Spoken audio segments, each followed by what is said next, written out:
Perkenalkan, nama saya Ika Selvi Melati dari Prodi Pendidikan Bahasa dan Sastra Indonesia, Fakultas Keguruan dan Ilmu Pendidikan Universitas Islam Sultan Agung. Di kesempatan kali ini, saya ingin mendokumentasikan hasil review saya. Cerpen yang pertama berjudul Bersiap Kecewa Bersedih Tanpa Kata-Kata yang ditulis oleh Putu Wijaya. Cerpen ini menceritakan tentang seorang bapak yang sedang mencari bunga untuk hadiah ulang tahunnya. Sudah lama dia mencari bunga yang cocok untuk hadiahnya, akan tetapi belum juga diperoleh. Baru dia mendapatkan ketika seorang gadis pemilik toko bunga menawarkan bunga hasil rangkaiannya yang tidak ia jual.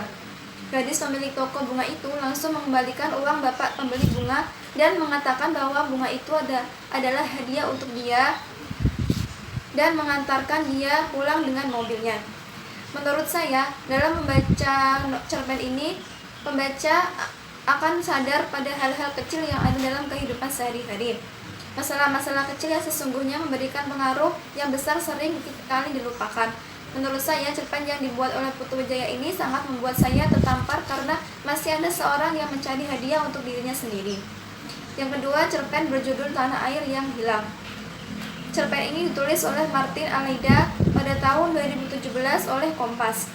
Jumlah halaman dari cerpen ini adalah 325. Cerpen ini merupakan kumpulan dari beberapa cerpen. Cerpen ini berisi tentang sang penulis cerpen yaitu Martin Almeida yang mewawancarai eksil yang bermukim di Eropa. Ia mewawancarai beberapa eksil atau beberapa prajurit yang ada di Eropa. Dia pergi ke Perancis, datang ke Ceko, pergi ke Belanda, juga singgah di Jerman dan juga Vietnam. Di sana Martin bertemu dengan para eksil dan mewawancarainya. Meski berisi wawancara, tulisan Martin membuai seperti ia sedang membaca cerita pendek dengan kata tulisan yang antik, getir, dan romantis. Cerpen yang ketiga berjudul Inem, dikarang oleh Pramudia Anantatur. Cerpen Inem ini adalah salah satu karya Pramudia dari bukunya yang berjudul Cerita dari Blora. Cerpen ini bercerita tentang penderitaan hidup Inem sebagai seorang perempuan maupun sebagai manusia.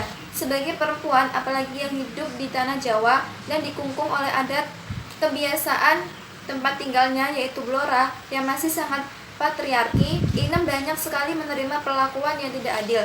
Dan sebagai manusia, ia diperlakukan dengan kurang manusiawi justru oleh orang-orang terdekatnya.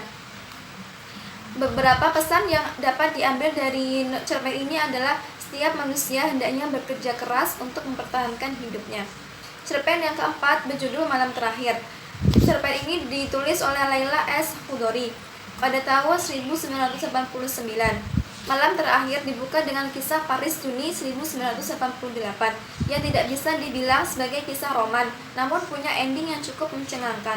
Selanjutnya ada kisah Adila. Bagi saya, ini menjadi salah satu kisah yang paling menohok di buku ini di antara cerita-cerita lainnya. Kisah Adila bisa dibilang menjadi sentilan bagi para orang tua yang doyan memaksakan kehendak pada anak-anaknya. Cerpen dari kesembilan cerita pendek dalam Malam Terakhir, semuanya memiliki pesan yang penting, syarat perenungan seputar romansa, keluarga, feminisme, hingga sosial dan politik. Yang kelima, cerpen Sepasang Sepatu Tua yang dikarang oleh Sapardi Djoko Darmono, diterbitkan oleh Gramedia Pustaka Utama. Terdapat sekitar 19 cerpen pendek yang disatukan dalam buku setebal 114 halaman tersebut. Sepasang sepatu tua menceritakan tentang sepasang sepatu nyentrik yang saling bertengkar.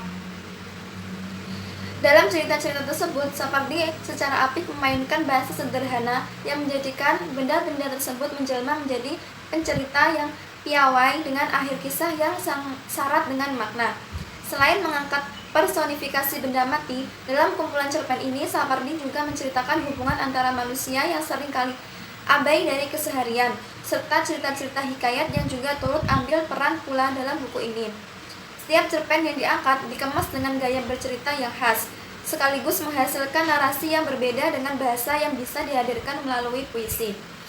Yang keenam, ada cerpen yang berjudul Lelaki yang Membelah Bulan. Cerpen ini ditulis oleh Noviana Kusumawardani. Buku kumpulan cerpen Lelaki yang Membelah Bulan ini tergolong buku yang unik dan berimajinasi tinggi. Tema yang digunakan Noviana mengenai masalah percintaan dengan menjadikan tokoh lelaki dan seorang perempuan sebagai pusat penceritaan dan masalah yang cenderung khayalan. Dalam cerpen Lelaki yang Membelah Bulan, tokoh lelaki yang separuh tubuhnya bersinar dengan warna keemasan. Konon warna ini berasal dari negeri bulan. Kemudian lelaki itu bertemu dengan seorang perempuan. Berjalannya waktu, mereka tidak bertemu lagi. Akan tetapi mereka berjanji akan bertemu pada sebuah malam di sebuah makam. Cerpen ini memiliki imajinasi yang tinggi dan masalah yang cenderung khayalan. Cerpen ini bisa dibaca dengan waktu yang singkat, membuat pembaca jadi penasaran dengan ceritanya. Akan tetapi bahasa yang digunakan terlalu sulit untuk dipahami. Ceritanya terlalu rumit, susah untuk dipahami. Cerpen yang ketujuh yaitu Malaikat Juga Tahu, dikarang oleh Dewi Lestari. Cerpen ini mengisahkan tentang kedekatan seorang penyandang autisme yang dipanggil Abang dengan seorang gadis cantik yang berada di kos ibunya yang biasa disebut Bunda. Gadis tersebut dan Abang sangatlah akrab. Dalam kesehariannya, gadis itu selalu bebas bercerita tentang masalah percintaannya yang banyak dan selalu gagal. Cerpen yang bertemakan cinta dan kasih sayang ini mengajarkan manusia untuk belajar untuk hidup sosial yang tinggi, yakni terpancar pada karakter utamanya yaitu penyandang cacat mental atau autisme. Tergambar bahwa cinta tidak selalu dilukiskan oleh kata-kata manis. Hatilah yang selalu menjadi penopang akan suatu rasa. Yang selanjutnya adalah cerpen berjudul Waktu Naila, dikarang oleh Jenar Mahesa Ayu pada tahun 2004 oleh Kompas. Waktu Naila sebuah buku yang menyuguhkan kreativitas dari para cerpenis Indonesia yang luar biasa dengan gayanya sendiri-sendiri. Mereka memberi warna cerpen Indonesia. Hal itu dapat dirasakan dari penggarapan alur, setting, penokohan, sudut pandang, dan daya ekspresi yang kuat. Kepandaian mereka dalam mengolah tema, serta pemikiran fantastis dalam penggarapan sebuah karya, sehingga membuat penikmat cerpen berpikir bahwa mereka memang pantas disebut cerpenis Indonesia yang berkualitas. Cerpen ini bertema begitu sederhana, yaitu mengenai keterkaitan waktu dan kematian, tetapi dengan penggarapan alur dan daya ekspresi yang matang, jadikan membaca terus dipaksa membaca kisah ini sampai tuntas. Cerpen yang ke-9 yaitu Kemarau. Cerpen ini ditulis oleh Andrea Hirata. Cerpen Kemarau karangan Andrea Hirata ini memuat banyak sekali kritik terhadap pemerintah, khususnya pemerintah daerah. Dengan tidak melihat keadaan rakyat, pemerintah daerah masih saja mencari kedudukan di kursi pemerintahan dengan mengampanyekan janji-janji palsu. Cerpen ini dapat digolongkan ke dalam cerpen ilmiah. Isi dari cerpen ini merupakan gambaran nyata yang dituliskan dalam sebuah karya sastra, yaitu cerpen. Refleksi penulis dalam hal ini terhadap cerpen adalah ketika kita berada di dalam situasi yang berpengaruh dan dibutuhkan oleh banyak orang. Kita jangan hanya menjadi proklamator palsu, namun haruslah menjadi penggerak dan pelaksana perubahan. Yang ke-10 yaitu cerpen Senyum Karyamin, ditulis oleh Ahmad Tohari, diterbitkan pada tahun 2015 oleh Gramedia Pustaka Utama. Jumlah dari cerpen ini adalah 88 halaman. Cerpen ini menceritakan tentang Karyamin sebagai kuli pencari batu di sebuah sungai di perkampungan. Karyamin memiliki penghasilan tak menentu yang memprihatinkan. Kadang ia jarang makan karena hal tersebut. Istrinya terlebih hutang ke bank penerbitan untuk rakyat kecil. Buku ini mampu membuat pembaca hanyut pada kisah-kisahnya yang sederhana dan tentu saja memiliki nilai-nilai apik tentang kehidupan.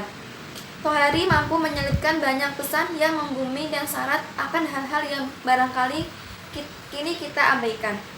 Kisah-kisahnya sebagian besar mengoyak-ngoyak hati. Uniknya, Tohari selalu menemukan celah bagaimana menyulap kehidupan di desa menjadi hal yang patut dinikmati untuk para pecinta sastra.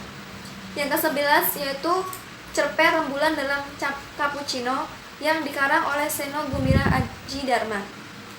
Rembulan dalam Cappuccino menceritakan tentang penyesalan dan kegagalan dan kegalauan dari seorang istri yang dicampakkan suaminya dengan semena-mena tanpa alasan dan kejelasan yang pasti. Sang istri menjadi tidak tahu arah bagai rembulan dalam cappuccino, terumbang-ambing dan tidak tahu bagaimana kejelasan nasibnya. Ia bahkan bingung apakah harus bersedih atau bahkan bahagia terlepas dari berbagai penyesalan akan keputusannya untuk menikah dengan suami yang telah menceraikannya. Seno Gumira Aji Dharma mampu menyajikan berbagai masalah. Simple menjadi begitu unik dan menarik untuk diselidiki. Ia berhasil mengembangkan suatu ide dari suatu permasalahan menjadi kompleks sehingga memacu untuk berpikir kritis akan suatu hal. Namun, dalam penyampaiannya, karyanya seringkali menggunakan bahasa tingkat tinggi yang barangkali susah untuk dipahami oleh orang awam. Meskipun cerita yang diangkat begitu sempurna, namun apabila penyampaiannya tidak sinkron dengan pembaca, tentu saja pesan yang disampaikan tidak nyambung pada pembaca. Yang ke-12, cerpen berjudul Berhala, ditulis oleh Danarto, diterbitkan oleh Diva Press. Jumlah dari halaman cerpen ini adalah 226 halaman.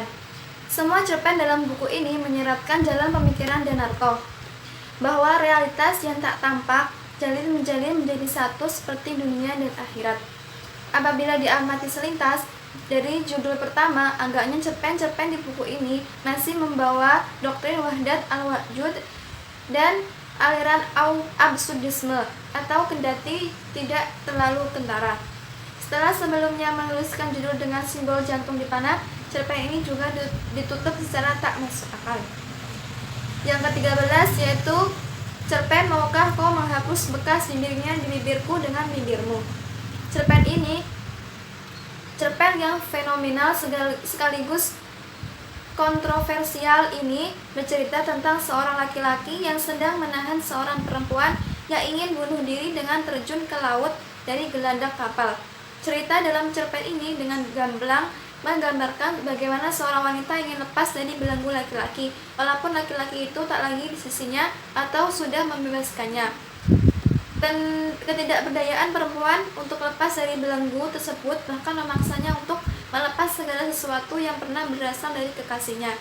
Pendeknya, apapun bagian dari dirinya yang pernah berinteraksi dengan kekasihnya harus dimusnahkan, tidak terkecuali jiwanya tersendiri. Yang ke-14 yaitu cerpen berjudul Sayap Anjing. Penulisnya yaitu Triyanto Triwikromo, diterbitkan pada tahun 2003 oleh Buku Kompas. Cerpen ini menceritakan gabungan dari bermakna seekor anjing dengan seorang yang mempunyai dosa yang tak terkira dalam berbagai hal. Keinginan seorang bertobat walaupun dosanya menyerupai seekor anjing, dan seorang yang mempunyai sifat seperti anjing yang selalu menjajakan tubuhnya demi kenikmatan belaka. Konflik tokoh dalam cerita ini penuh dengan pertikaian dan pertentangan. Unsur-unsur pembangun struktur yang lain mempunyai peranan yang dapat menjadi pijakan memahami mengetahui jalan cerita. Cerpen yang selanjutnya adalah Robohnya Surau Kami, ditulis oleh A.A. Nafis pada tahun 1986 oleh PT Gramedia Jakarta. Dikisahkan dalam cerpen ini seorang kakek menjaga surau tua yang sangat taat dalam beribadah. Dia tinggal di surau itu. Sejak muda menjadi penjaga surau, dia tidak memiliki istri, anak, ataupun keluarga. Cerpen ini masuk dalam mazhab sastra Islam yang kontekstual. Cerita diangkat dari kehidupan manusia sehari-hari dan menjelaskan tentang keyakinan dan sikap manusia terhadap agamanya serta Tuhan yang dipercayainya. Surau tua yang terbengkalai adalah simbol dari agama yang dipercayai oleh masyarakat yang dengan bergantinya zaman kepercayaan pada agama semakin luntur dan dilupakan oleh para pemeluknya. Mungkin itu hasil dari dokumentasi saya. Semoga bermanfaat apa yang sudah saya sampaikan. Terima kasih sudah menonton dan Assalamualaikum warahmatullahi wabarakatuh.